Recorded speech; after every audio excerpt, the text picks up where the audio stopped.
Amis dans le Seigneur, bonjour. Merci de nous avoir choisis sur notre chaîne YouTube, Arche la Providence TV. Nous rendons gloire au Seigneur car il a permis à ce que nous soyons vivants une fois de plus, vous et nous. Nous allons donc suivre notre prédicateur du jour, le révérend pasteur Rick Lumbala, sous un thème que vous allez découvrir avec moi. Bien-aimés dans le Seigneur, nous bénissons les Très-Hauts qui a permis encore ce soir que nous soyons avec vous pour partager la bonne nouvelle du royaume des cieux. Aujourd'hui, nous allons aborder la deuxième partie de notre thème, royaume des cieux. Et nous allons prendre nos Bibles dans le livre de Matthieu. Je suis dans le livre de Matthieu 6 et les 33e verset. La Bible dit ceci: cherchez premièrement les royaumes et la justice de Dieu, et toutes ces choses vous seront données par-dessus. Ne vous inquiétez donc pas du lendemain, car le lendemain aura soin de lui-même. À chaque jour suffit sa peine. Bien-aimés dans le Seigneur, ce texte que nous venons de lire, pour ceux qui lisent la Bible très bien, ils comprendront avec moi que c'est une réponse à une certaine préoccupation qu'un peuple pouvait se faire. Si vous lisez le verset qui vient avant, vous trouvez, la Bible nous parle des préoccupations des peuples. Le peuple était préoccupé par comment trouver satisfaction aux besoins physiques. Comment trouver satisfaction aux besoins de la vie? Parce que c'est préoccupé de la question de comment vivre, de comment se vêtir, de comment manger. Alors, c'est face à cette préoccupation que nous trouvons notre Seigneur Jésus qui vient répondre à ce peuple. Et il répond avec une recommandation précise. C'est celle que nous venons de lire dans le livre de Matthieu 6, 33. Il dit: cherchez premièrement les royaumes et la justice de Dieu, et toutes ces choses vous seront données par-dessus. C'est-à-dire, tout ce que vous cherchez, vous l'aurez que dès lors que vous aurez les royaumes de Dieu en vous. Bien dans le Seigneur, il y a un message très important que cette recommandation nous offre. Quel est ce message? C'est que la recommandation nous invite à rechercher les royaumes de Dieu. La recommandation nous invite à faire du royaume de Dieu la préoccupation de notre vie. Et vous allez trouver beaucoup de versets dans la Bible qui appuient le message délivré par cette recommandation. C'est notamment lorsque vous allez lire, même pour votre méditation, le texte de Matthieu 13. Et précisément au verset 44 et 45. Je peux lire pour notre bonne compréhension. La Bible dit ceci: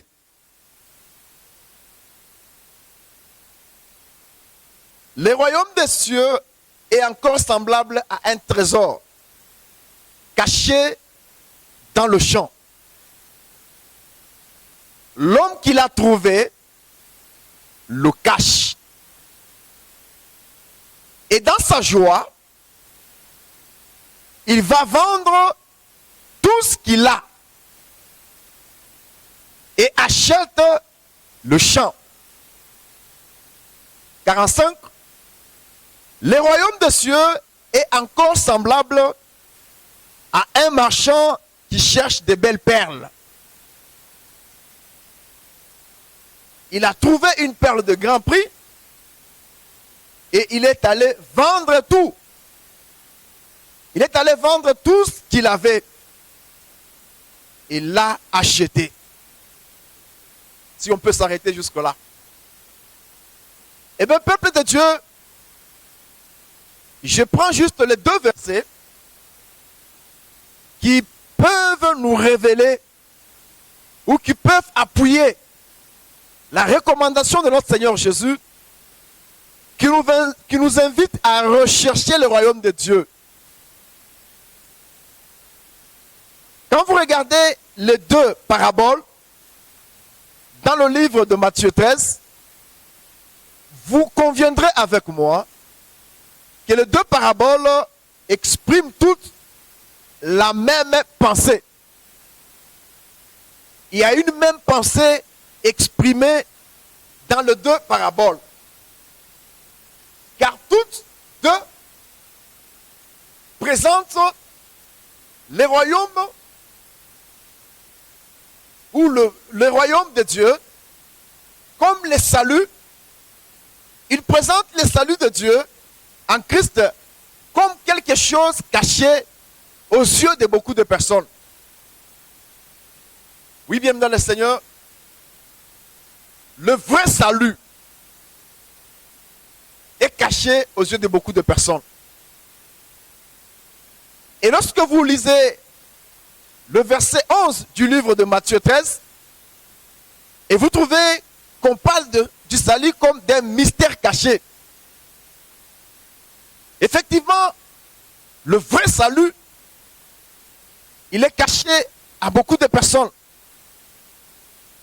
Et que lorsqu'on le découvre, lorsque on trouve le vrai salut, bien aimé, tous ceux-là qui le découvrent, ils finissent toujours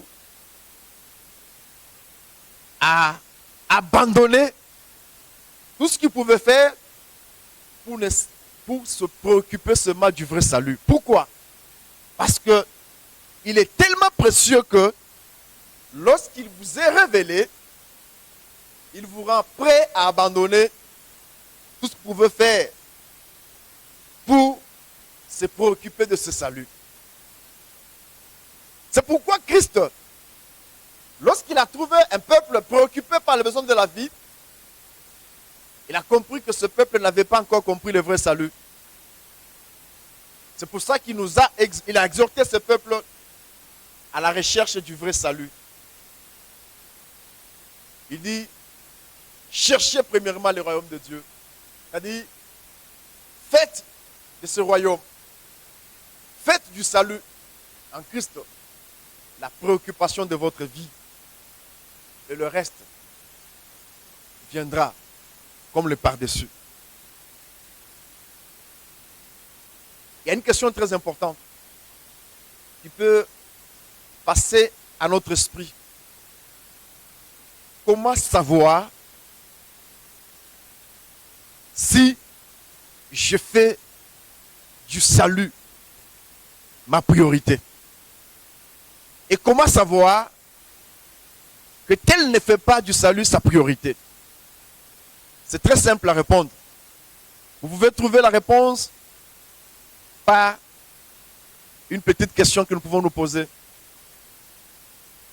L'énergie que tu la dépenses beaucoup plus à quoi? C'est à quoi tu te présentes, tu dégages ou tu sacrifies ton énergie, c'est ça ta priorité. Le temps que tu as,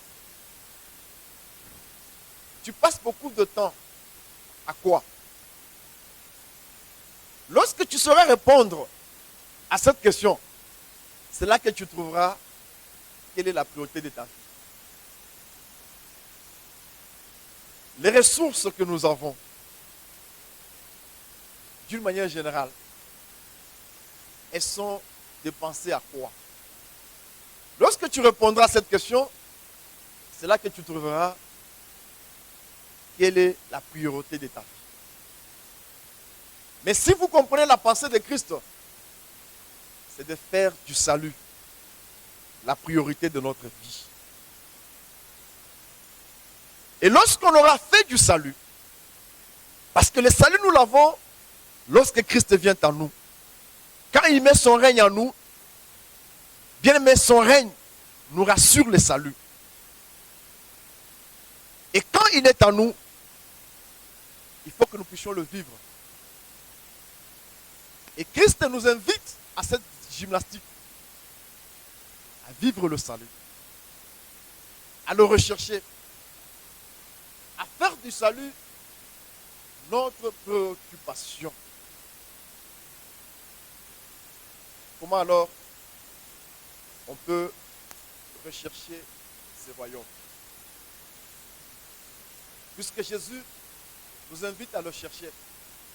Bien-aimés, c'est très simple. Le vrai royaume, le vrai salut ne s'obtient que par la grâce, au moyen de la foi. C'est la façon la plus simple. Il n'y a pas une autre manière. Le salut, nous l'avons gratuitement. Ce n'est pas la grâce. Au moyen de la foi. C'est de cette manière que quelqu'un peut rechercher. Lorsque tu mets ta foi en Christ, cette foi-là t'amène à gagner le royaume. Mais ce qui reste, une chose, c'est d'avoir le royaume, et une autre, c'est de le vivre. Comment vivre ce salut que tu as tant cherché? C'est une question très importante que nous allons nous poser. Bien dans le Seigneur, il est vrai que le salut est gratuit. Parce que nous l'avons par la grâce, au moyen de la foi. Et je voudrais nous dire une vérité. Vivre le salut n'a jamais été une chose facile. Je me répète.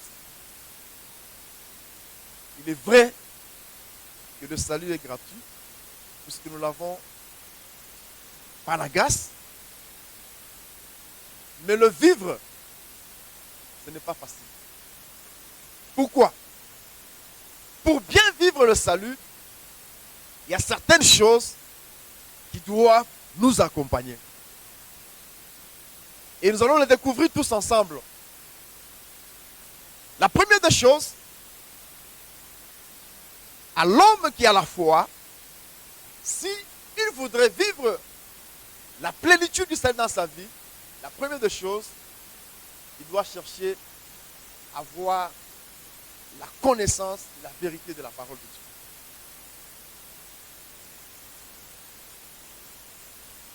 Lorsque vous lisez la Bible dans le livre de Osée, à 6, vous dit, mon peuple est détruit faute de connaissance. Et même dans le Seigneur,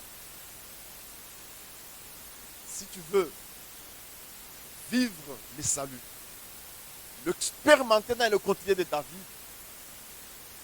il faut que tu aimes la connaissance de la vérité. Et la meilleure vérité qui sauve, c'est la vérité de la parole de Dieu. C'est la vérité qui nous est délivrée par l'évangile du royaume. Église de Dieu, j'aimerais que nous qui avons reçu le salut par la foi, que nous puissions comprendre que la connaissance de la parole de Dieu, elle est très importante dans notre vie chrétienne.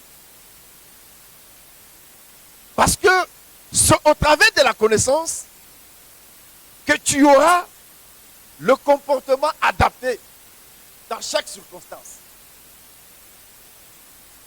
C'est au travers de la connaissance que tu sauras comment agir dans telle ou telle autre circonstance. C'est pourquoi j'aime dans le Seigneur. Il ne suffit pas d'avoir la foi, mais en plus, il faut que cette foi t'amène à avoir soif de la parole de Dieu. Il faut que cette foi t'amène à aimer la parole de Dieu et t'amène dans la lecture de la parole de Dieu, dans la méditation de la parole de Dieu. C'est alors que la foi peut t'amener à vivre le salut. Le deuxième élément qui nous aidera à vivre le salut, bien dans le Seigneur, c'est la repentance. Peuple de Dieu, vous ne pouvez pas prétendre vivre le salut que vous avez par la foi si la connaissance que vous avez ne vous amène pas dans la repentance. Qu'est-ce que la repentance? La repentance, d'une manière simple, c'est le changement de position. C'est le fait de me détourner du mal pour me tourner vers Dieu. J'espère que vous me saisissez très bien. La vraie repentance qui vient de la connaissance de la parole de Dieu que tu as va te pousser à te détourner du mal pour te tourner vers Dieu. Et lorsque vous avez la foi, mais cette foi n'est pas nourrie par la parole de Dieu, cette parole qui t'amène à te détourner du mal, et même dans le Seigneur, tu auras des difficultés pour vivre les saluts.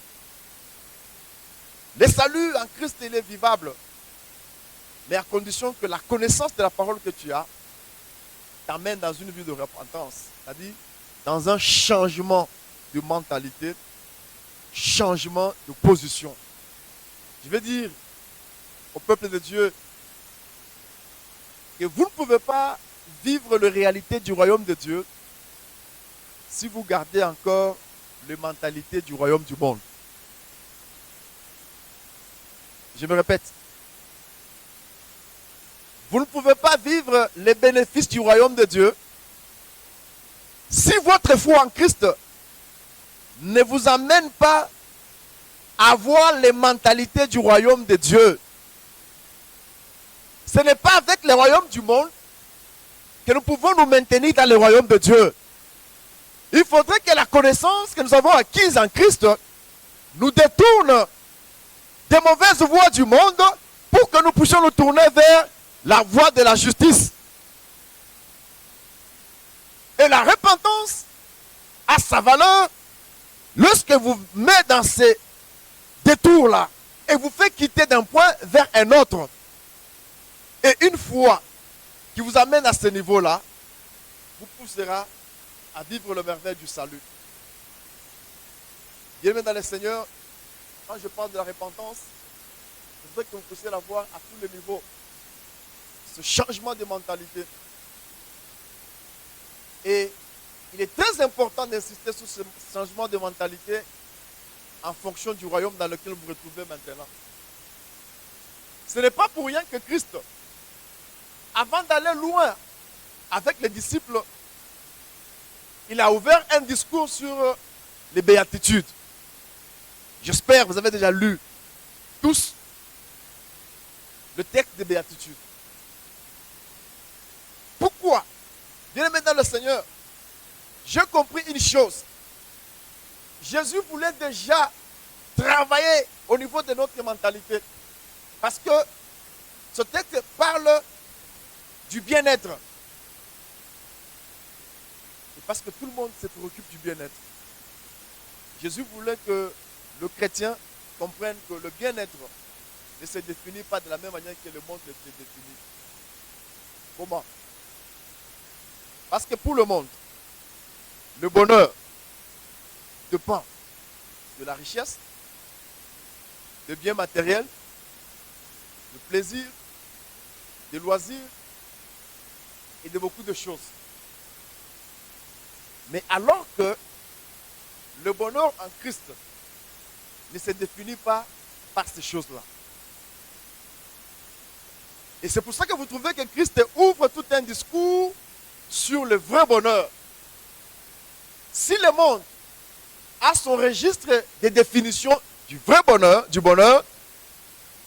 mais dans le royaume, le bonheur ne se définit pas tel que le monde le définit. C'est là l'histoire ou le discours de béatitude. Et quand vous le sondez, ça vous révèle le vrai critère du vrai bonheur en Christ. Là n'est pas notre préoccupation. Nous sommes en train de dire les éléments qui peuvent vous permettre, à vous qui avez le royaume, à vous qui avez le salut, pour que vous puissiez le vivre dans le quotidien, dans votre quotidien. J'ai parlé de la connaissance, qui est très importante, et pas n'importe quelle connaissance. La connaissance qui sauve, ce n'est pas la connaissance des autres connaissances, ou la connaissance, c'est la connaissance de Dieu.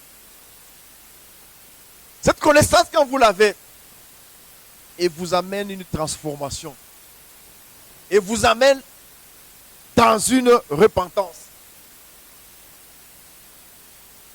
Et troisième élément qui vous permettra de vivre le salut, c'est la décision de la soumission, de se soumettre à Jésus comme Seigneur.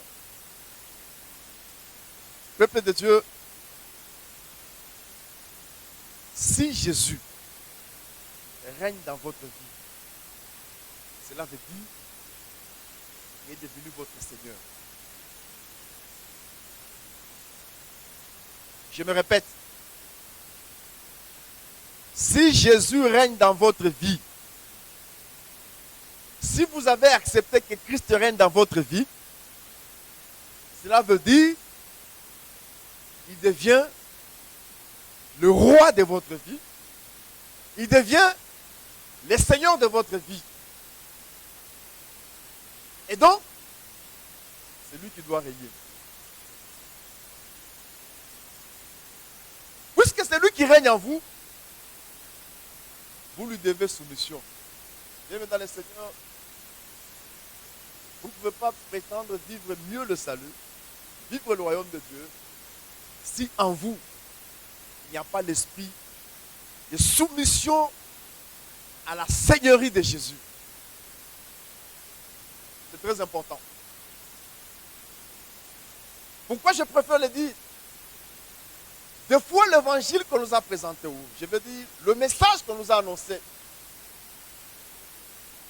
ne nous permet pas de saisir réellement Christ comme Seigneur de notre vie. Je m'explique.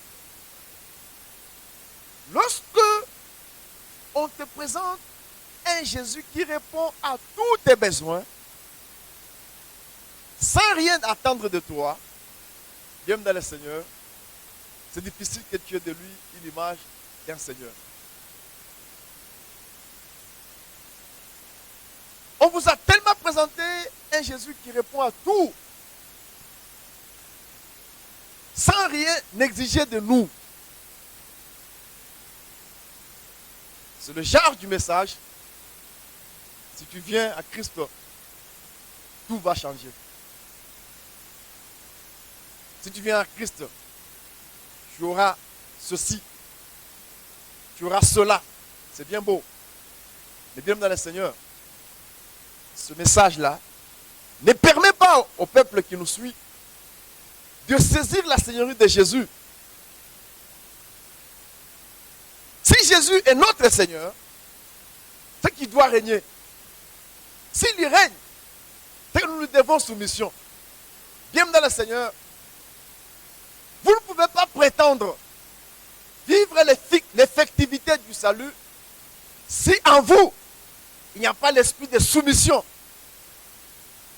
Et la véritable soumission implique la reconnaissance de l'autorité. Si nous reconnaissons l'autorité de Christ en nous, bien dans le Seigneur, nous devenons serviteurs. Mais parfois, on nous présente le discours tel que c'est beaucoup plus Christ qui est notre serviteur. Non, bien dans le Seigneur. La foi véritable doit t'amener à découvrir la Seigneurie de Jésus en toi. Et lorsque tu l'as saisi, elle t'amène à une vie de soumission. Et quand on parle de soumission, ça veut dire, elle t'amène à une vie de reconnaître son autorité en toi. Et quand tu découvres son autorité, tu vas te soumettre à sa volonté. Et directement, nous tombons dans le quatrième élément qui peut nous amener à bien vivre le salut. Et ce quatrième élément, il dit, c'est n'est rien d'autre que l'engagement ou la décision d'obéir à la volonté de Dieu et à sa parole. Église de Dieu, il n'y a pas de véritable foi si ta foi ne te pousse pas à obéir à la volonté de Dieu et à sa parole. Si tu veux vivre l'effectivité du salut, prends l'engagement par ta foi à ne obéir qu'à la volonté de Dieu, qu'à sa parole. Et c'est quand même important qu'on insiste sur ces choses. Pour des choses de la vie que nous sommes en train d'entreprendre, une question importante doit nous être posée. Est-ce que ce que tu fais, c'est ta volonté ou c'est la volonté de Dieu? D'une manière générale, les choses nous compliquent à ce niveau. Dès lors que nous ne savons pas faire des choses en obéissance à la volonté de Dieu. Bien dans le Seigneur, le comportement du royaume de Dieu, c'est le comportement des hommes obéissants au roi de ce royaume. Tu ne vivras jamais le succès de la vie chrétienne si en toi il n'y a pas la décision d'obéir à la parole de Dieu et à sa volonté. Et si nous vivons les choses de cette façon, nous allons comprendre que, bien dans le Seigneur, la foi nous apporte beaucoup de bénéfices. C'est pourquoi Christ,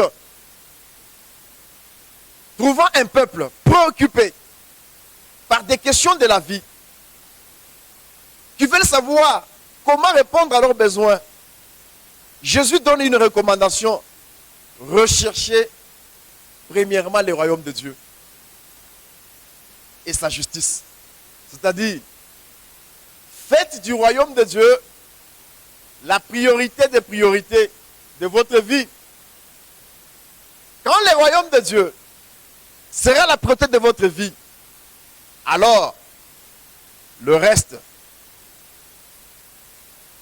vous sera accordé par-dessus. Bien-aimés, c'est vrai, dans la foi chrétienne, il y a les par-dessus. Les bénéfices d'avoir le royaume de Dieu, c'est le par-dessus.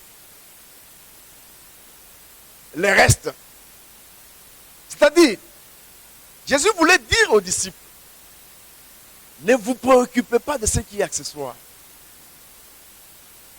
Saisissez ce qui est principal. Saisissez ce qui est capital. Qu'est-ce qui est capital? Le salut. Qu'est-ce qui est capital pour vous? Le royaume de Dieu. Quand il est en vous, Dieu règne en vous,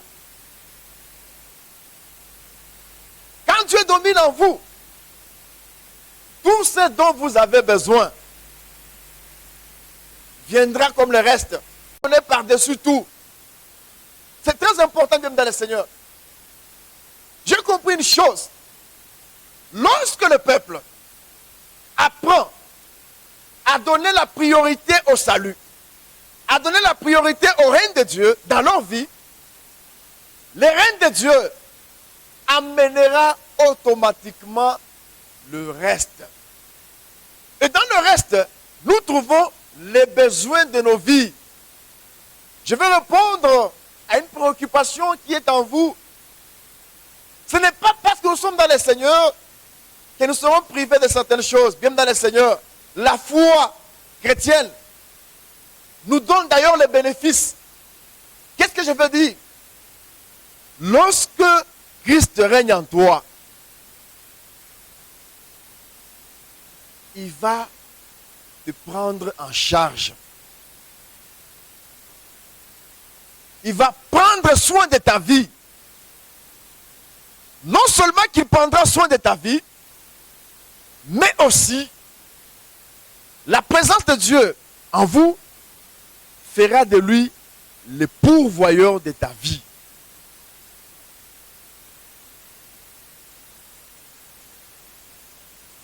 Lorsqu'il règne en nous, il sait que nous avons besoin de ceci ou de cela. Il sait qu'on a besoin de manger.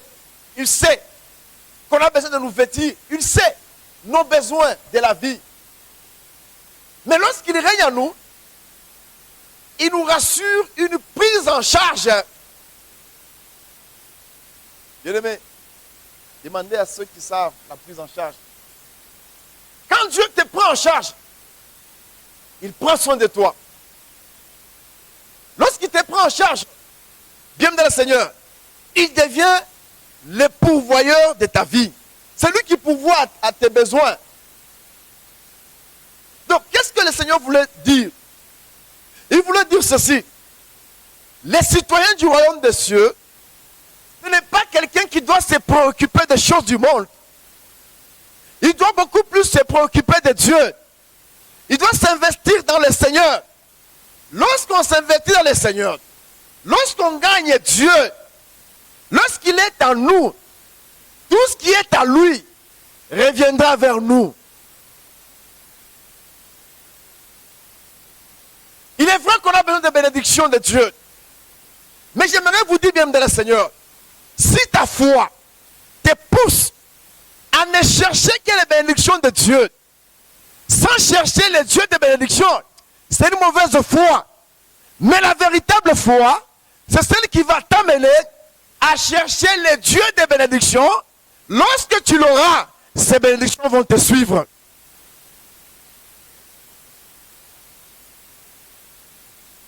Cherchez à vous préoccuper des dieux de bénédiction au lieu de se préoccuper des bénédictions de Dieu. Si vous avez Dieu, bien dans le Seigneur, et vous courez derrière lui pour le chercher, ces bénédictions vont aussi courir derrière vous pour vous chercher. Mais lorsque nous courons vers ces bénédictions tout en l'abandonnant, lui le Dieu de bénédiction, on renverse les choses. C'est très important. Et la foi que tu as doit t'amener à ce niveau-là. C'est la leçon que Christ voulait mettre dans le disciple. Qu'ils comprennent, quand ils viennent vers lui, c'est que Jésus doit être leur préoccupation. La priorité de leur priorité, c'est Jésus. C'est le royaume. Viens dans le Seigneur. À toi de t'examiner. Qu'est-ce qui est ta priorité? Le business, le monde, les études, ton travail. Et j'ai donné les éléments qui peuvent te permettre de savoir si telle ou telle chose est priorité dans ta vie. c'est la manière dont tu dispenses l'énergie à ces choses, le temps et même les ressources. Bien dans le Seigneur. Les bénéfices du royaume que Dieu te fait. Les ressources financières. Elles sont affectées à quoi, d'une manière générale, dans ta vie? Tu les investis où? Est-ce que vous savez que dans le monde, il n'y a que 2 grandes banques?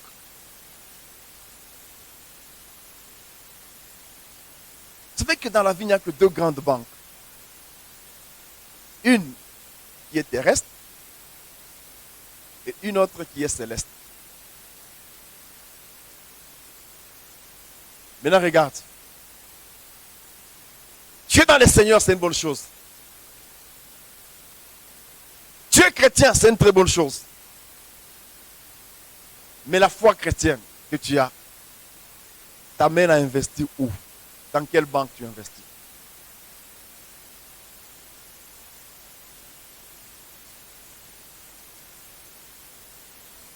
Dans quelle banque tu investis ton énergie?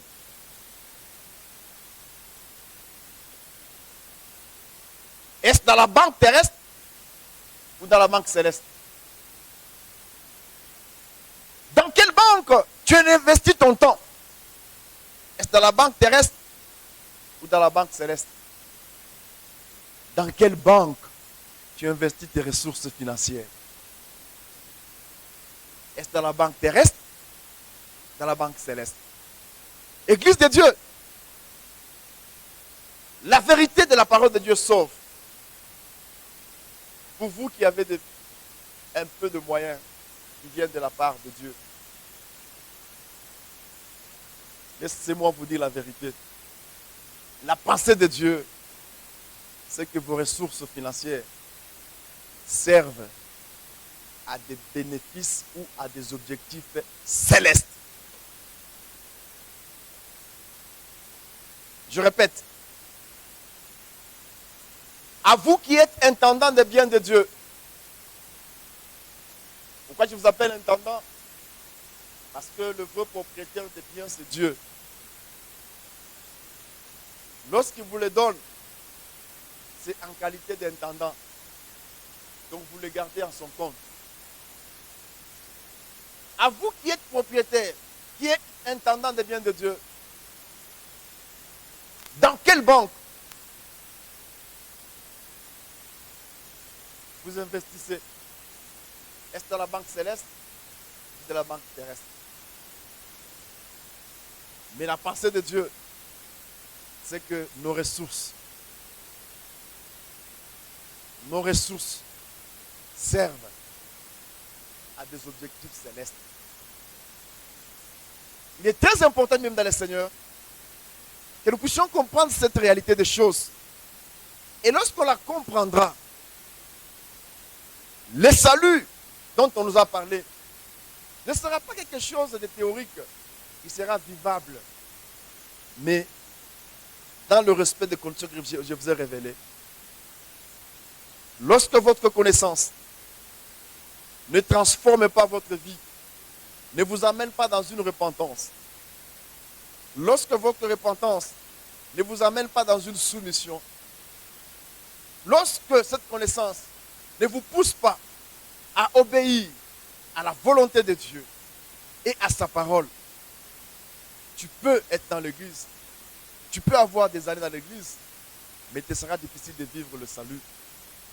Bien dans le Seigneur, il peut être gratuit le salut par la grâce, au moyen de la foi, mais pour le vivre, il est important que le peuple de Dieu comprenne le secret caché dans la parole et que je viens de nous révéler, qui nous permettra de vivre le salut dans notre vie. Que mon Dieu vous bénisse. Bien-aimés dans le Seigneur, nous sommes donc arrivés à la fin de notre prédication du jour avec le révérend pasteur Rick Lumbala qui est revenu sur le thème « Le royaume des cieux ». Deuxième partie, nous devons donc vivre le royaume des cieux en observant 4 choses sur la terre des hommes. Il s'agit de la connaissance de la parole des dieux, de la repentance, de la soumission à Jésus ainsi que de l'obéissance à la parole des dieux ou à sa volonté. Je vous invite donc massivement à vous abonner sur notre chaîne YouTube Arche la Providence TV et d'aimer notre page Facebook Arche la Providence. Nous allons donc vous retrouver très prochainement avec le même intérêt, la même détermination. À la revoyure.